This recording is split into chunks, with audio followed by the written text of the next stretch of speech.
I am going to ask Adrian Brody to turn into critic here and talk about his performance in Memento.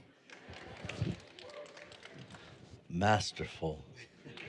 I'm not kidding. Masterful. I remember I saw that movie in the theaters and was like, that guy is an amazing actor. I mean it. Well, thank you, my friend. Did you understand the script when you got it? I certainly understood the emotional center of it. There was no question that we were following a guy here who was in absolute emotional turmoil, and that there was a real sadness hanging around his neck, and whatever the actions were, in whatever order that they were in, which I, after reading the script a number of times, I really got a handle on. And then I worked with Chris in rehearsals for a couple of weeks. So it all sort of, I could understand the whole story as far as the structure of it. But pretty early on, it was clear to me the emotional state that I was looking at as far as an actor goes. Yeah. Yeah, it's such an extraordinary movie. That's one of those movies that gets deeper and better every time you see it. That's the mark of a great classic. Well, and one of the great things, I mean, Chris Nolan is a genius, as we all know. And, this film, as we know, half of it runs forward and half of it runs backwards. And at the end of the movie is the middle of the story. And that the brilliant thing that Chris has done is, as you sort of navigate scene 100 to scene 1 to scene 99 to scene 2 to scene 98 to scene 3, etc., and they work their way to the middle, Chris still manages to give us the experience as an audience member of, I suppose, a more traditional trajectory that we might feel when we watch a film. The build up of story, the exposure of certain elements, the resolve, So he's very clever in being able to juggle 50 things at once, Chris. And this was a sort of perfect example of it, because the story was quite simple in a way, and the film was quite simple. There's no real visual effects or anything like that. But it was an incredible experience for me to, The funny thing was, as actors, a lot of the time you're focused on what you're doing at the moment and what you've done before, what leads up to it, and where you're going after this, and so you've got the whole journey in mind.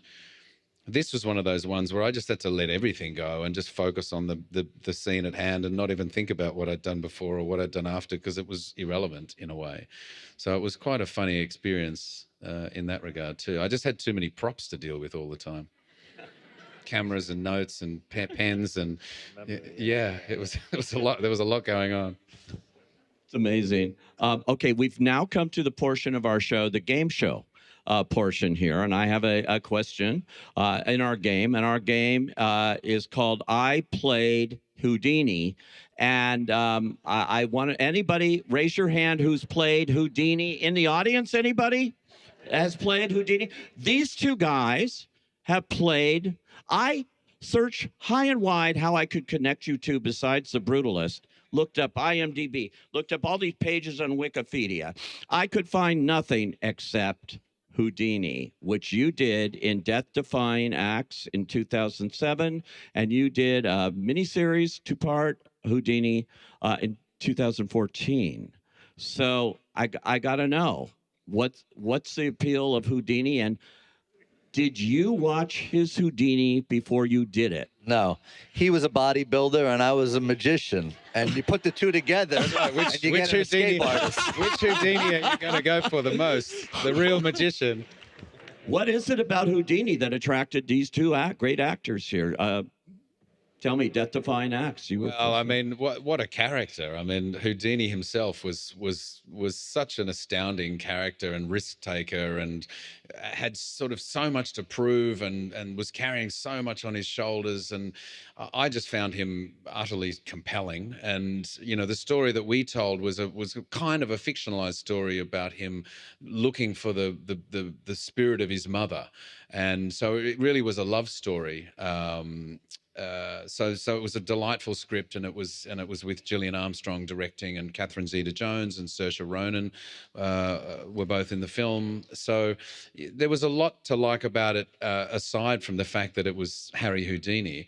Yeah, it was just a really intriguing. I did some research, obviously, and looked back into this man's life, and was really fascinated by his whole sort of experience coming from Budapest, coming from Hungary, and trying to make a new life for himself in America as well. So, harking back to some other. Sounds like Laszlo. You could be describing Laszlo there. Well, and I was going to say, I idolized Houdini as a boy because I really did love magic. And I always joke that magic was the gateway drug into becoming an actor, because you are given some material, you get a trick, and you have to make it your own, and you kind of come up with a monologue, so to speak, and you have to capture people's attention with it. And it's kind of an illusion, just like film is kind of an illusion.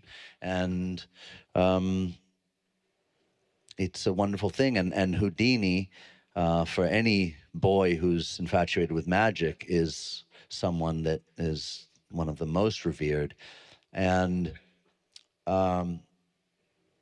interestingly, he too symbolizes this yearning to escape the confines of oppression, the confines of poverty, of being othered, of being not good enough. And the reality is that he was a very much a struggling magician. He is Hungarian, and he worked in the fringe, this kind of sideshow of a traveling circus, so to speak. And he ended up getting a job as a locksmith to make a living so that he could carry on his work and everything. And he combined the two and created the term escape artist. And he created something unique that no one else was doing, and ended up becoming one of the most famous vaudeville era performers, next to Charlie Chaplin. He was really incredible. So Yeah. I think he was the highest paid artist in the world at the time. I believe that. Yeah. Well, it's amazing. So, you know what? You're going to watch a double feature of their Houdinis, and maybe throw in Tony Curtis in the mix Why too. not? Yeah. I did see that, but when I was much younger. Yes, when I was much younger. All right. You also have played other real life characters. Both of you have played many. We're going to watch one of them right now. Woody Allen's brilliant movie, Midnight in Paris, which I love so much. You played Salvador Dali so perfectly. And then another real life character, King Kong. Don't tell me he was not real. I believe in King Kong. No. King Kong. So we go from Midnight in Paris, Salvador Dali, to King Kong in this clip package. Here we go.